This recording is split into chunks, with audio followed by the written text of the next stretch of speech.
All right, so we are going to take this quadratic and we want to write it in vertex form.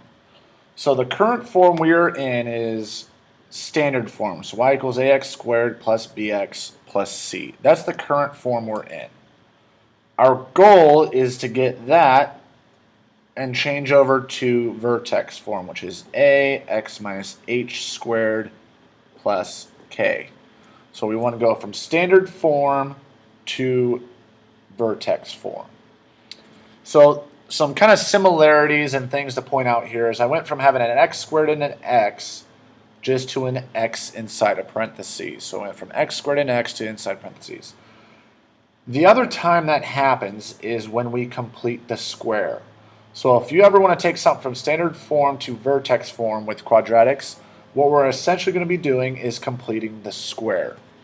So the only difference here is between this and completing the square is instead of having this set equal to 0, we actually have a y there. But the entire process is pretty much very, very similar. So the first thing I always want to do is on completing the square, I isolated the x squared and the x. So the first thing I'm going to do is I'm going to subtract 18 from both sides. So that is going to give us y minus 18 equals x squared minus 12x, and then we're going to go from there. So what I'm going to do next is I'm going to look for how can I complete the square over here. So we're going to go through the same process with completing the square of doing b divided by 2 and square it. So I'm going to have negative 12 divided by 2 squared. Negative 12 divided by 2 is you're going to get negative 6. Still need to square it. Negative 6 squared, I get 36. So we're still going through the same process of completing the square.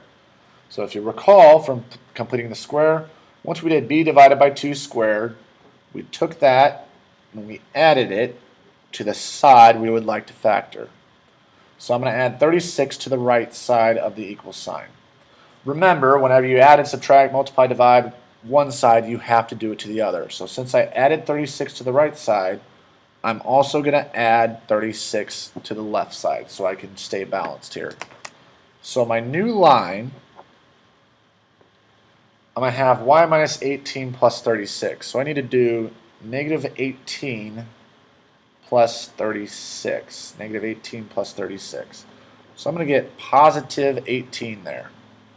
On the right side, I still have this x squared minus 12x plus 36. So it doesn't look like it, but I'm getting a lot closer to getting the vertex form. So as we completed the square, once we added that 36, we wanted to factor this. So that's what I'm going to do next. I'm going to look for two numbers that if I multiply them, I get positive 36. But if I add them together, I get negative 2. Two numbers that negative 12. Two numbers that multiply to 36, but when I add them, I get negative 12. So if I do x minus 6 and x minus 6, negative 6 and negative 6, if you multiply them together, you get 36. If you add those numbers together, you get negative 12. But since these are the same factors, what I'm going to do is I'm going to write it as x minus 6 squared. On the left side, I still have that y plus 18. So kind of comparing here, I went from standard form down to this point. I'm trying to get to vertex form, so I need a parentheses squared, which is what I have. The only remaining step is we like to have our y all alone when we're writing these equations. So right now I have this y plus 18. I would like to get y all alone, so I'm going to subtract 18. Again, if I do it to one side, I'm going to do it to the other side.